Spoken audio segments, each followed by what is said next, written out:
Petugas di Masjidil Haram benar-benar memperketat supaya jemaah tidak boleh sembarangan membawa barang benda yang berlebihan. Betul.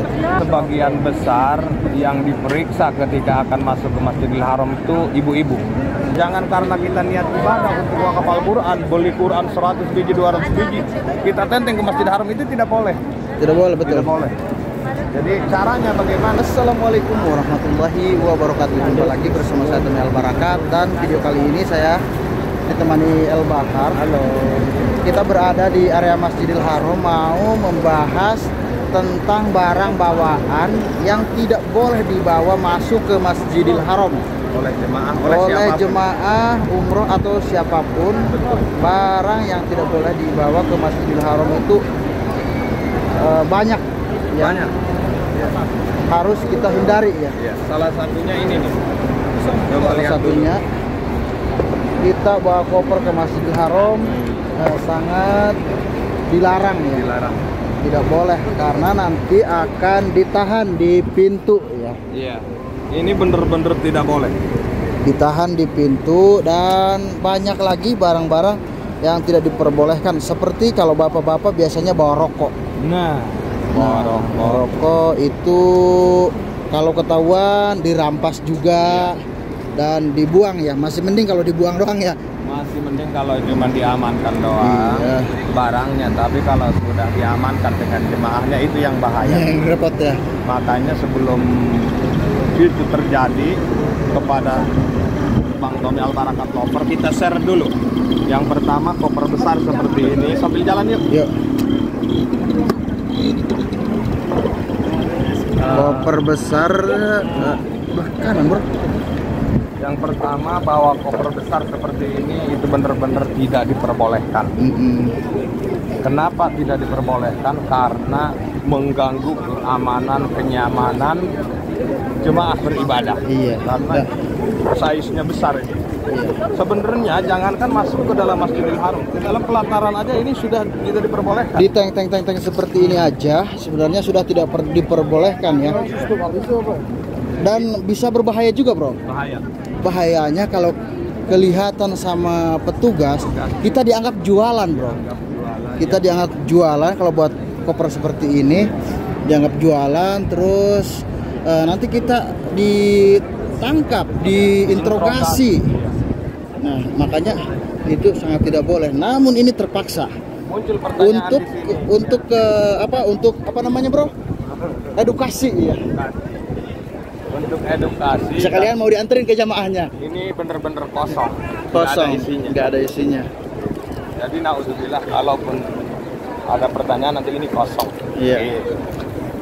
Nggak ada apa-apa. Kalau ada isinya, saya nggak berani. Kalau nggak bikin video juga saya nggak berani, karena terpaksa ini untuk edukasi supaya tidak jadi contoh. Dan bentuk dari koper ini bukan hanya koper keren seperti ini aja. Tas gendong kalau terlalu besar itu juga tidak diperbolehkan. Nah, ada lagi kadang jemaah mau berangkat ke Masjidil Haram belanja dulu bro. Betul. Belanja dulu pakaian. Nah, setelah itu mau masuk ke dalam Masjidil Haram ternyata dilarang. Iya. Nah, itu yang harus kita ingatkan ya. Iya. Karena tidak sedikit jemaah yang berangkat dari hotel ke Masjidil Haram dan di jalan menemukan barang yang cocok lalu dibeli dan dibawa masuk ke Masjidil Haram. Nah, setelah di pintu Masjidil Haram ternyata dilarang ya. Jadi tidak boleh dibawa masuk ke dalam Masjidil Haram. Artinya di sini buat jemaah kalau mau ke Masjidil Haram jangan dulu lurak-lirik sama belanjaan. Iya. Kesampingkan dulu shopping, nanti keluar dari Masjidil Haram menuju ke perhotelan baru mau shopping lah sepuasnya. Iya. Jadi bukan barang berbahaya saja yang dilarang gitu ya. Nah, apalagi yang berbahaya ya. Barang seperti itu aja, pakaian yang kita baru beli, kalau kita belinya lebih tidak muat di tas kita, tidak muat di tas kecil bawaan kita itu pasti dilarang ya. Tidak boleh, dan nanti akhirnya ditaruh di situ di luar pintu dan kemungkinan hilang karena dibersihkan sama petugas kayak gitu. Satu lagi nih bro, ya, Kalau kita mengingat barang benda, barang bawaan yang tidak boleh ke Masjidil Haram, jangankan barang-barang belanjaan, kita niat untuk beribadah aja, contoh kita bawa wakaf Al-Quran. Iya, betul. Mushaf Al-Quran terlalu banyak, itu tidak boleh. Betul. Tidak boleh masuk biasanya. Jadi jangan karena kita niat ibadah untuk wakaf Al-Quran, beli Quran 100 biji, 200 biji, kita tenteng ke Masjidil Haram, itu tidak boleh. Tidak boleh, betul. Tidak boleh. Jadi caranya bagaimana? 1, 2 Iya. bawa, 1, 2 bawa, simpan gitu. Kalau enggak lewat Mutawif atau lewat Tommy Al-Barakat juga insya Allah bisa dibantu. Betul. Yang sudah mengetahui tata cara bagaimana memasukin dan menyimpan Quran wakaf itu. Iya. Yang susah itu bawa Al-Qur'annya yang banyak ya. Iya. Kalau kita mau wakafin 1, 2 itu masih aman, kita tidak bisa dipertanyakan gitu ya. Iya. Tapi kalau kita banyak itu bisa dipertanyakan. Iya. Betul sekali. Dan ini lagi nih, kita jemaah kadang suka ada yang sepuh. Iya. Kita harus bawa kursi roda. Kadang-kadang kita ngambil kursi roda kosong dari luar. Jemaah Betul. udah ada di dalam, jadi terpaksa kita ngambil kursi roda dari luar dalam keadaan kosong. Itu juga salah satu hal yang tidak boleh juga. Oh, tidak boleh juga itu ya, benar. Kalau kita ngambil Iya. Bawa kursi Bawa roda kursi- kosong lah. kursi roda kosong ke Masjidil Haram itu juga selalu dipertanyakan ya, tidak boleh. Dan satu lagi ada, kalau kita mau minjam kursi gratis, Iya. itu juga harus dibawa sama orangnya. Sama orangnya harus. Iya. Tidak boleh kita ngambil dulu ke sana, masuk nggak ada yang duduk. Iya. Jadi kalau kita mau ngambil kursi yang gratis, harus juga dibawa sama orang yang mau kita dorong. Iya, betul. Gitu. Agar dikasih.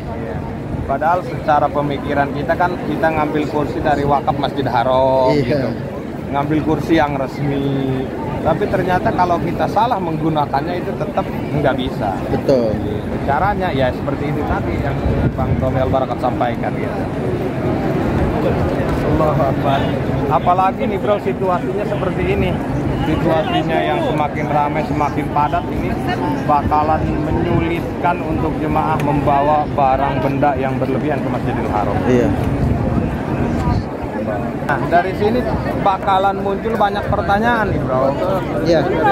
Bagaimana kalau kursi roda untuk baby, untuk anak-anak? Kan kita Iya, betul. punya bayi, punya anak kecil kan harus didorong tuh. Iya. Kalau untuk masuk ke dalam Masjidil Haram tempat sholat saja itu diperbolehkan. Tapi kalau ke tempat tawaf depan Ka'bah, pelataran Ka'bah itu tidak boleh. Tidak boleh juga. Tidak boleh. Dan itu pun harus ada bayinya yang tidur di Iya. kursi. Kalau dalam keadaan kosong itu tetap tidak boleh. Jadi tetap harus disimpan di luar, diamanah. Tapi kadang juga itu ke tempat sholat juga kadang tidak diperbolehkan kalau masuk ke dalam. Betul, kadang tidak diperbolehkan juga. Karena sekali dilarang jadi ya sekalian semuanya. Karena kemungkinan setelah sholat ikut tawaf juga. Gitu ya. Ya alangkah baiknya nggak usah bawa kursi malah ke tempat tawaf mah. Kursi untuk baby mah digendong aja. Kita mah digendong lebih aman. Lebih aman. Karena memang kalau lihat kita di depan Ka'bah, di tempat tawaf lantai atas pun riuh, kita yang enggak biasa pasti nabrak orang. Betul. Mencelakakan orang nantinya. Orang lagi tawaf, lagi ngejaga ihramnya, batal ihramnya, tiba-tiba kena tabrak, keluar darah, nanti bayar dam lagi orang. Gitu. Makanya wajar kalau petugas di Masjidil Haram benar-benar memperketat supaya jemaah tidak boleh sembarangan membawa barang benda yang berlebihan. Betul. Nah, sebelum kita lanjut jangan lupa dukung terus channel Tommy Al-Barakat dengan cara like, comment, dan subscribe, dan share videonya ke media sosial teman-teman agar teman-teman yang lainnya juga tahu seperti ini yang kita sampaikan yang tidak diperbolehkan masuk ke Masjidil Haram, barang bawaan yang tidak boleh masuk ke Masjidil Haram. Dan kondisi sekarang di Masjidil Haram seperti ini teman-teman, ramai banget menjelang sholat Isya ya. Doa saya untuk teman-teman, semoga teman-teman yang nyimak pada video ini, semoga Allah segerakan untuk datang ke dua tanah suci Mekah dan Madinah untuk melaksanakan ibadah haji dan umroh. Sejarah di makam Rasulullah Shallallahu Alaihi Wasallam. Amin ya robbal alamin. Bro, kita sekarang lihat menjelang Isya ya, ini sangat ramai banget.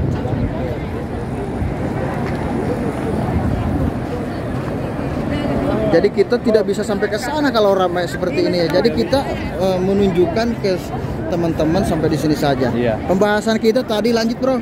Ayo. Pokoknya kalau kita berbicara hal itu semua banyak sekali. Yang kita ceritakan tadi itu hanya secuil saja. Iya, betul. Secuil cerita tapi insya Allah berjuta makna. Iya. Kalau dipraktekkan untuk kebaikan, kenyamanan jalanan ibadah kita. Ya pokoknya intinya yang tadi itu saya ulangi lagi. Hati-hati untuk ibu-ibu, biasanya ibu-ibu ya. Iya. Ibu-ibu jemaah yang masuk ke Masjidil Haram belanja dulu di jalan nih. Nah, pas mau dibawa ke Masjidil Haram, belanjaannya itu tidak boleh dimasukin ke Masjidil Haram, tidak boleh masuk sama petugas ya di pintu. Jadi otomatis barang bawaannya itu ditaruh di luar sama petugas atau sama kita juga yang naruh di situ. Dengan mungkin nanti pas kita balik akan kita ambil lagi. Nah, kemungkinan kalau masih ada ya, tapi biasanya dibersihkan sama petugas. Hilang semua. Ada juga petugas yang membersihkan, jadi hilang gitu ya. Atau keseret-seret sana sini ya, karena orang rame seperti ini ya kemungkinan hilang. Iya. Satu lagi nih bro, sebagian besar yang diperiksa ketika akan masuk ke Masjidil Haram itu ibu-ibu. Betul. Ibu-ibu. Kenapa alasan banyak ibu-ibu yang diperiksa? Yang pertama, ibu-ibu pakai cadar.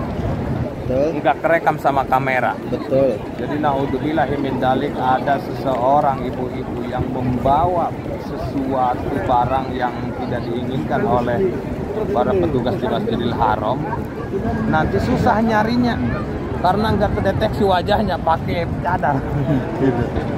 Betul. Dan ada petugas perempuan dan ada petugas laki-lakinya. Ada.